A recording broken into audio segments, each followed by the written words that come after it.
First half overall strong. You had to be impressed with the defense tonight, first half.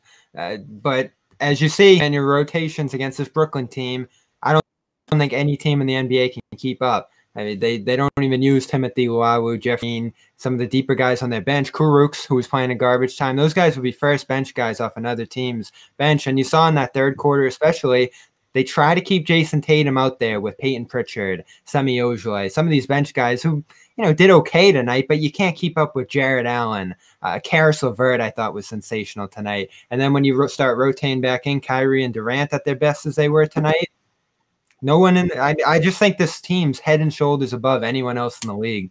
Yeah, let's call this what it is, okay?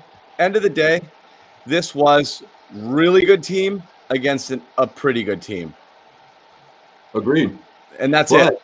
But, John, with that being said, I was a little surprised that we didn't see this blowout happen way sooner. To the Celtics' credit, they stayed in it because of the defense. And I think that was a big addition, especially when you needed those stops. The second unit, Pritchard, man, those stops went a long way. That's momentum, fine, but momentum shift, John. But listen, offensively, though, the Celtics need to figure this thing out because 8 quarters, Jason Tatum's first 8 quarters of the season, he hasn't seen the free throw line. What's going on there? That's a huge What's going on there, guys? How does Semi Ojeleye have more free throws than not aggressive? He's not playing aggressive. We texted at the beginning of the game. This is driving me crazy. What does Jason Tatum even start for? He doesn't. They don't run anything through him. He goes through the first 6-minute rotation every time without any points. Okay, and then he goes to the bench. They're only down 4. Tatum hadn't scored in the first quarter. It's unbelievable. This happens a ton. Yeah, it's ridiculous. And there was no way you're going to beat the Brooklyn Nets without getting Tatum to the free throw line. I mean, that should be a must. That should be a given.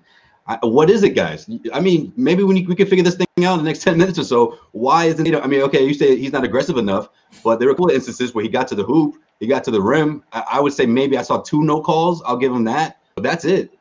I saw 2 no calls. It wasn't like he was getting slapped around and the refs were refusing to give it to him. Yeah, it's I mean, we got to get into this in a minute because this is gonna be a problem. But apparently, the Tice seal is illegal, which means those are like. So I was gonna bring that up.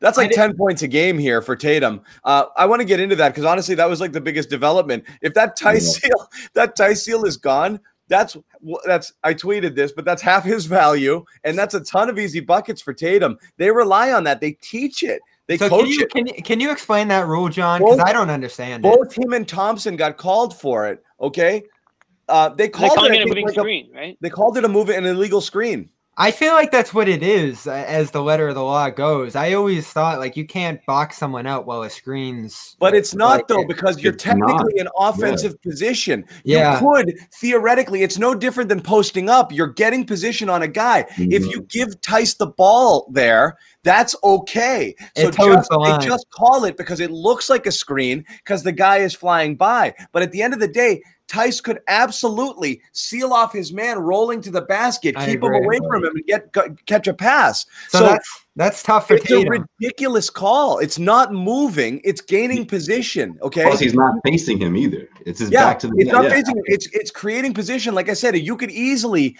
dump that off to Tyson. He gets a layup. That's good. That's good basketball. You've gained position on your guy. But somebody clearly, that to me screams of. Somebody whispered to the refs beforehand, hey, watch this. They do it a lot because they called it on Thompson and then they called it on Tyson. That's why Brad lost his mind and basically fought that tech. He worked for it. He's like, nope, and he just yelled the whole time. That was just a really surprising just call. I think I have it. You guys want to watch it? Yeah. I'm going to put it up on the screen here. Tyson or Thompson? Okay, here it is. I'm going to put it up. Okay, so here we go. Ice one was the worst one. And his feet are planted. It's not like he's running, Yeah, I even searched on Twitter Tice seal because I wanted to look at like just past videos of it, and sure enough, like if you just scroll through Twitter and click on video, like you'll just see a bunch of those, and like. He's being they're being commended in the tweets for like the play. So it's like, okay, now all of a sudden that's illegal without any heads up to the Celtics or Brad Stevens, like, hey, we're going to be calling this a lot more this year, or this is illegal the way you guys do it. This is the way you should be doing it. Like that, I can imagine why Brad Stevens was so pissed off at that, because all of a sudden it's an issue. Like it's never been an issue before. And like John said, well, that's half of Tice's value right there. If you're going to all of a sudden that's against the rules, well, I mean, that changes everything on the way that they do things. So, and Kyrie, I mean, that's going to be a problem. Knows exactly how big that is, because he used to help him out a bit. Those sort of skills, that was both of those were on Tatum drives, which is a killer right there. The Nets are smart. Well, no, I mean, because he used to play, he knows the Celtics. Yeah. But that could easily be Kyrie being like, hey, the bigs get away with this stuff. Like, I don't know, but that to me smacks of somebody, that's a classic. So someone keep an eye out for this, because they called it twice early, which you'd never see. We assume someone did that on the other side. And if that's the case, it's just another example. This Nets team was pigeonholed, maybe rightfully so, for Kyrie, Durant's injury concerns, the coach. Well, it seems like all three of those have gone the other way with that group in a way that I'm not the biggest Nets fan in the world. I don't love those two players, but I've just been pushing them so hard because I feel like the perception against them has gone so far the other way into this year, where they were ranked 7th seed by some, and that's still like someone in the East is going to have to prove to me that they can touch this team. I don't think Philly can do it. I don't think Miami can do it the way it looks right now. Durant has to stay stable all year. It's a tight, condensed schedule, so that could be the one thing that works against them. But if you're a Celtics fan coming out of this one, you're like, I see people in the comments trade for Harden. Oop, we got to pull the plug. Forget that. You're not in a better place than any other. Or, I mean, you're not in a worse place than any other East team. It's not. It's just, and I actually do think Miami absolutely can compete.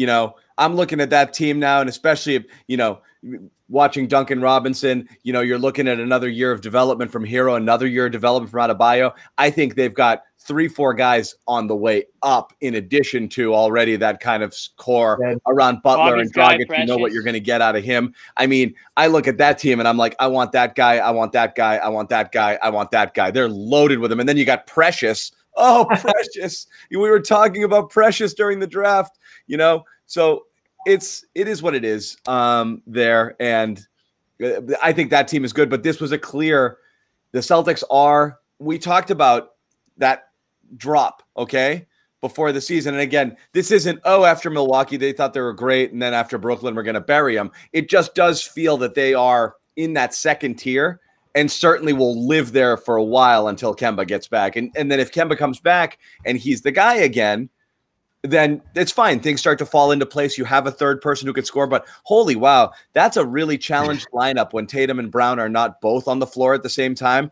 That's really hard to get buckets for this team. Well, even Doris Burke pretty much said that. She was like, well, when, Tatum and Brown's out, it's like they're looking at Teague to be the guy who is going to sort of pick up the slack a little bit on offense. That's true, Jimmy. How'd Teague do today, man? He had a good game, right? Teague had a tough one today, but that's the problem with this Celtics team is like, okay, the stars came out to play today in Brooklyn, and that's great. And that they kind of made up for. Listen, the Nets have way more depth than the Celtics do, but you didn't really see a ton of that today. But when Kyrie and KD were out to start the fourth, you saw that depth come into play in that early fourth quarter for the Nets. They extended the lead on the Celtics in that fourth quarter, kind of put it out of range. And when you're the Celtics and Jason Tatum and Jaylen Brown aren't combining for 60, there wasn't anybody else today, really. I mean, Marcus Smart had a couple, but there wasn't anybody else today that really stepped up. And, that's unfortunately, I think, going to be the theme until Kemba Walker comes back. These guys just aren't deep enough past Jaylen Brown and Jason Tatum to compete with the team. I mean, the Nets are an extreme example because they might be the best team in the East. But you can talk about the Heat. I mean, we're going to find out how they compare with the Pacers here. Some of the better teams, are they deep enough on the offensive end to go, basket for basket? I don't know. I mean, the better question that. Oh, sorry. Go ahead. No, you can go. I was about to ramble, so I'm glad you cut me off. I was going to say, I think the better question to ask is, do the Celtics have the weapons to become a better offensive team, without Kemba? Okay, let's just forget about Kemba for a second, right? Remember when the season started? No. The Celtics need to go into the season and just go into it without thinking about Kemba's comeback, because it's going to take a while. It's going to take longer than I think any of us really realize at this point. But the offensive weapons that the Celtics have, whether we're talking about Jeff Teague, who of course showed you that he's not going to be able to put up 19 every single night. It looked great in the home opener, but we don't know what's going to happen moving forward. I do think he'll be a consistent scorer. But of course, today that wasn't happening. But to the Celtics' credit, though, the defense, that second unit kept them in it, and that game could have gotten away from him. The biggest reason why was Caris LeVert. Now, when Caris LeVert gets hot and he gets caught in a switch, Grant Williams gets caught in a switch and he's guarding LeVert at the top of the key, you have issues. That's a problem. And I think someone like Grant Williams, Brad Stevens has to find a way to make him more productive on offense, because they're going to need all of those points. Wait, how do you make him more productive on offense? It's like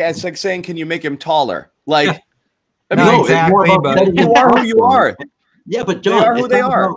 It's about setting him up, not just having him as a second option in the corner to pop a three when the play breaks down. That's what he does out there offensively. What else is he doing besides setting screens and trying to get putbacks? So the problem, Josue, is the area he thrived in. They couldn't even get layups to fall, guys. Jared Allen struck fear in so many Celtics players. How many layups did Javonte Green miss, or Pritchard, or other guys? Josue, the problem with him is that, and this is why I had some doubts about him out of the draft, is that area he thrived in college, that 12-foot range. We're talking about Grant. My problems with him is that he's undersized and he's undersized and slow. Like, he was an elite post-up player in college, and that's just not available to him in the NBA. But this is another we level. had to know that. Yeah, exactly. Of course. He's undersized and unathletic. I mean, yeah, you don't think he could be a poor man's Draymond Green? No, I do. Very poor. Very poor. We'll see. It'll take time. It'll take time. He's gonna have to. What I'm saying, Josue, is that what he did before isn't what he'll be great with now. Like, he's got to be able to adjust and change his game and grow in a different way. Face up, maybe beating guys off the dribble. Guys, if we're talking about the need for Grant Williams to develop as a key to this Celtics team, well, it's just one among many. Like we said this at the end of the year.